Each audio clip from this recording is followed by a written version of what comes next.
Hello children. Today we are starting chapter 2 in computer, which is data storage media. In this chapter we learn about bits and bytes. These are the units of the computer system. Silicon chips. Silicon chips क्या होती हैं? Primary memory, secondary memory. These are the two types of memory in the computer. तो चलिए start करते हैं बच्चों. बच्चों ये बताइए कि आप सभी के घर पर आपके पास कंप्यूटर, बहुत सारे गेम्स होते हैं कंप्यूटर में, मूवीज़ होती हैं, म्यूज़िक होता है. तो क्या आपको पता है कि ये सारी चीज़ें कंप्यूटर में कहाँ सेव होती हैं? अगर नहीं तो मैं बताती हूँ बच्चों कि कंप्यूटर में किस तरह से इतनी सारी चीज़ें स्टोर कर सकते हैं. बच्चों, कंप्यूटर हमारे डेटा को स्टोरेज में सेव रखता है. अब आप कहेंगे कि क्या कंप्यूटर भी वैसे ही डेटा स्टोर करता है जैसे हम सब अपने ह्यूमन बीइंग्स अपने डेटा को सेव रखते हैं? तो बच्चों मैं बता दूं आपको कि कंप्यूटर सिर्फ मशीनरी लैंग्वेज को ही आइडेंटिफाई करता है या फिर बाइनरी लैंग्वेज आइडेंटिफाई करता है. This language is also called low level language.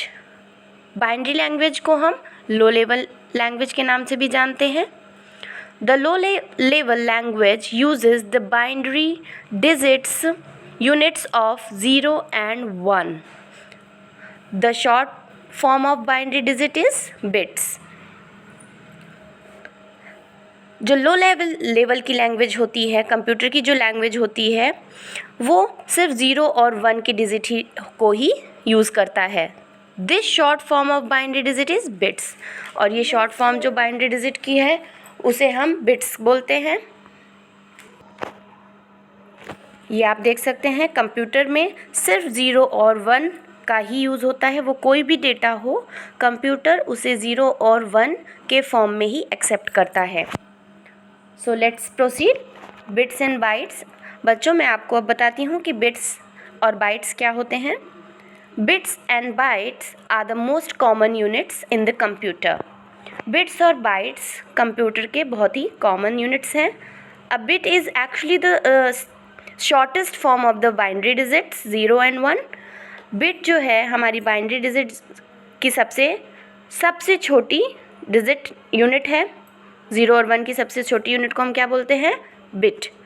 It is the smallest unit recognised by the computer. Computer के द्वारा ये जो है सबसे छोटी यूनिट है जो हमें कंप्यूटर रिकॉग्नाइज कर सकता है.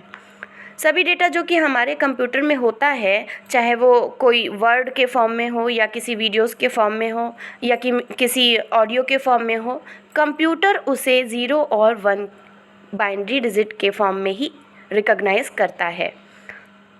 सो चिल्ड्रन, कंप्यूटर में बाइट्स इज़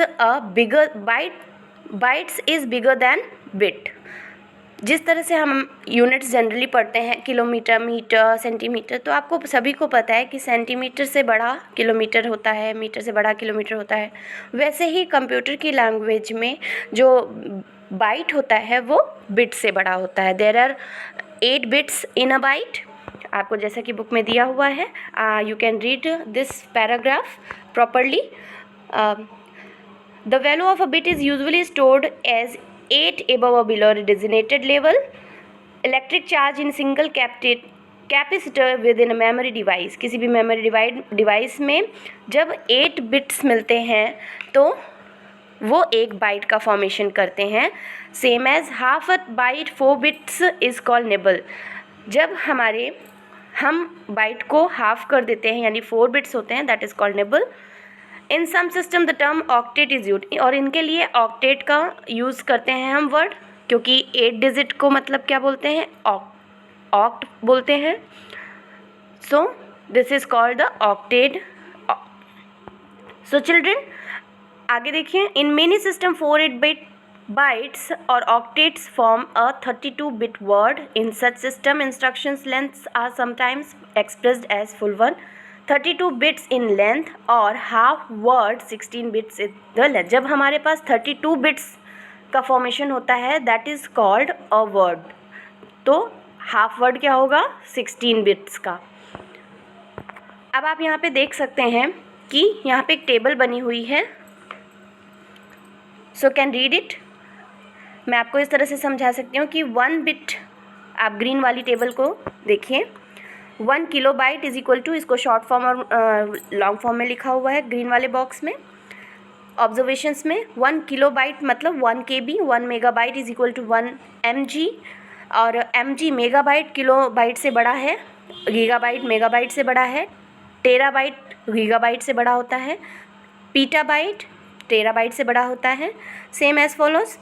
इधर हम देखते हैं, यहाँ पे हमारे पास मेजरमेंट्स दिए हुए हैं पिंक बॉक्स में। A bit is equals to the value of 0 और 1। 1 बिट किसकी वैल्यू होती है, मैंने पहले भी बताया, 0 और 1 की वैल्यू होती है। और जब हमारे पास 0 और 1 की वैल्यू में 8 बिट्स कंप्लीट होते हैं, that is called 1 byte. So 1 byte is equals to 8 bits. Let's move forward. Byte से बड़ा किलोबाइट है, तो 1 किलोबाइट में 1024 बाइट्स होते हैं, एंड सेम फॉरवर्ड 1 मेगाबाइट में 1024 किलोबाइट्स होते हैं। अगर हम ऐसे इसे देखें तो हम इसे ऐसे बोल सकते हैं कि अगर हमें 1 किलोबाइट में कितने बिट्स आएंगे, हमें ऐसे करना हो तो हम उसमें क्या करेंगे, 8 का मल्टीप्लाई कर देंगे। तो you can understand this children. Now let's move forward. The second topic is silicon chips. The electronic circuits carrying bits are stored on chips. हमारे कंप्यूटर की मशीन में जो इलेक्ट्रॉनिक सर्किट्स होते हैं, जिसमें हमारी तार वगैरह छोटे छोटे वॉइस वगैरह ऐड होते हैं, दैट इज़, और उसमें हमारे बिट्स ऐड होते हैं जो कि बिट्स का फॉर्मेशन करते हैं, वो हमारा चिप्स स्टोर करता है, चिप स्टोर करती है। These chips are tiny pieces of the material called silicon. और ये जो चिप होती हैं वो छोटे छोटे मटेरियल से बने होते हैं, जिस मटेरियल को हम बोलते हैं silicon. That's why these chips are also called silicon chips. Each chip is covered with lakhs of circuits. और एक चिप में लाखों की संख्या में सर्किट्स का फॉर्मेशन होता है। All the chips in a computer are mounted on boards called printed circuits. आप बच्चों कहेंगे कि ये जो चिप्स होती है वो कंप्यूटर में कहाँ होती है, तो मैं बता दूं आपको कि all the chips in a computer are mounted on boards called printed circuit boards, और डॉटर जिसे हम बोलते हैं डॉटर बोर्ड्स। जो जितनी भी चिप्स होती हैं वो हमारी प्रिंटेड सर्किट बोर्ड की जो डॉटर बोर्ड होती है वहाँ पर माउंटेड किए जाते हैं। और इन डॉटर बोर्ड्स, जब बहुत सारे डॉटर बोर्ड्स अटैच्ड होते हैं आपस में, तो एक मदर बोर्ड का फॉर्मेशन करते हैं। और मदर बोर्ड भी हमारी the collection of the daughter boards होती है। The data and the instructions are entered into a computer system through input devices are stored in it in some storage media. कोई भी data या कोई भी instruction जो हम कंप्यूटर में इंटर करते हैं तो थ्रू इनपुट डिवाइसेस, तो वो हमारा डेटा कंप्यूटर के इनपुट डिवाइसेस के माध्यम से ही मीडिया स्टोरेज में जाकर के स्टोर होता है। अब आप कहेंगे बच्चों कि इन इनपुट डिवाइसेस क्या होते हैं, तो पहले के चैप्टर में आप पढ़ चुके हैं कि there are 2 types of devices, input devices and output devices.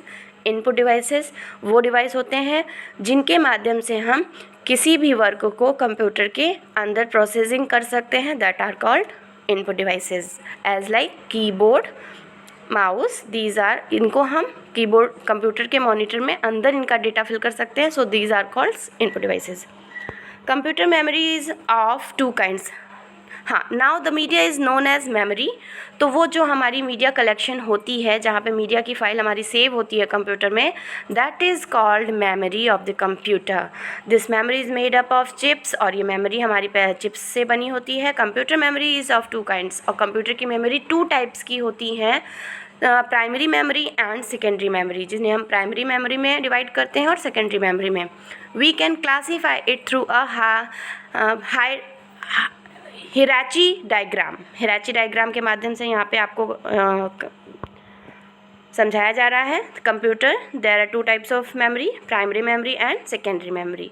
अब प्राइमरी मेमोरी में हमारे पास कौन कौन सी चीज़ें आती हैं, that are RAM and ROM, and the secondary memory is hard disk, DCD, DVD, pen drive. Primary memory वो होती है बच्चों primary memory also known as main storage और मेमोरी। प्राइमरी मेमोरी को हम मेन स्टोरेज या फिर मेमोरी के नाम से जानते हैं। मेन स्टोरेज होती है क्योंकि ये जो हमारा ब्रेन ऑफ द कंप्यूटर होता है CPU, उसमें अटैच्ड होती है ये, और ये हमारी CPU के अंदर अटैच्ड रहती है। So this is called main storage of the memory. This is the area of computer in which data is stored for quick access by the computer's process. Computer की प्रोसेस के माध्यम से जहाँ पे डाटा स्टोर होता है that is called main storage. The terms random access memory RAM and read only memory ROM are often used as synonyms of primary or main storage. These are the full form of the RAM and ROM. So children, primary memory is the computer memory that is accessed directly by the CPU. मैंने आपको अभी बताया कि जो हम direct CPU से हम अपने डाटा को स्टोर कर सकते हैं CPU में, that is called primary memory. So children, this is the explanation of the RAM. What is RAM? RAM stands for the random access memory. It is the full form of the RAM. It stores data and instruction only when the computer is turned on. ये जब हमारा computer on होगा तभी ये RAM जो है हमारी तभी हमारे डेटा को स्टोर करती है। You can read and write data on it. यहाँ पर जो डेटा कलेक्ट होता है आप उसे पढ़ सकते हैं और वहाँ पे आप लिख भी सकते हैं। RAM is only a temporary memory. RAM हमारी टेम्परेरी मेमोरी होती है, ये आप इसे निकाल भी सकते हैं। Now that is why it is also known as volatile memory, और इसको हम वॉलेटाइल मेमोरी के नाम से भी जानते हैं। Now the another one is ROM stands for read only memory. It is usually store programs and instructions needed to run those programs which tell the computer how to work. It keeps the data permanently. यहाँ पे जो data store होता है वो हमेशा के लिए store हो जाता है। The memory is non-volatile in nature. और ये मेमोरी non-volatile होती है। Even when the computer is switched off, this data does not get lost. अगर आपका कंप्यूटर अचानक बंद हो गया है तो यहाँ पे जो डेटा है वो कभी भी लॉस्ट नहीं होगा। There are 3 kinds of ROM. यहाँ पे हमारे पास ROM के भी 3 टाइप्स है। तो children, PROM, the full form of the PROM is programmable read only memory, PROM, and the EPROM, erasable programmable read only memory, and the third one is EEPROM, electrically erasable programmable read only memory, similarly to the EPROM, but it is uses electrical beam for erase the data of ROM. अगर हमें किसी भी ROM का data erase करना है तो EEPROM का use करते हैं, और ये इरेजेबल प्रोग्रामेबल रीड ओनली की तरह ही मेमोरी का कार्य करती है। Now let's move forward secondary memory. Children, secondary memory आप सभी जानते हैं कि सेकेंडरी मेमोरी वो मेमोरी होती है जहाँ पे हम जिस डिवाइस में हम अपने डाटा को कंप्यूटर के बाहर सेव कर सकते हैं, स्टोर कर सकते हैं, those memories are called secondary memory, as like CD, DVD, hard disk, pen drive. These memories are called secondary memory because in these devices we can save out of the computer. हम ये अपने जो भी हमारे data computer के बाहर save करना चाहते हैं, कोई फ़ाइल है अगर, तो हम अपने फ़ाइल को पेन ड्राइव में कंप्यूटर से पेन ड्राइव में लेते हैं और हमारी पेन ड्राइव में डेटा कलेक्ट हो जाता है। सो कंप्यूटर के बाहर अगर हमें कोई भी चीज़ें सेव करनी है तो these are the secondary devices. Okay children, so this is your second chapter. Here are the true false you have to do in your copy. This is the fill-ups and this is the exercise C you have to do in your book only, and answer the following questions I have marked in your chapter. So children, you can also mark it, and all the answers, question answers you have to do in your notebook. So children, this is the another exercise. This is the end of the chapter. So children, have a good day. Next term में फिर next chapter के साथ मिलेंगे. Okay, good bye.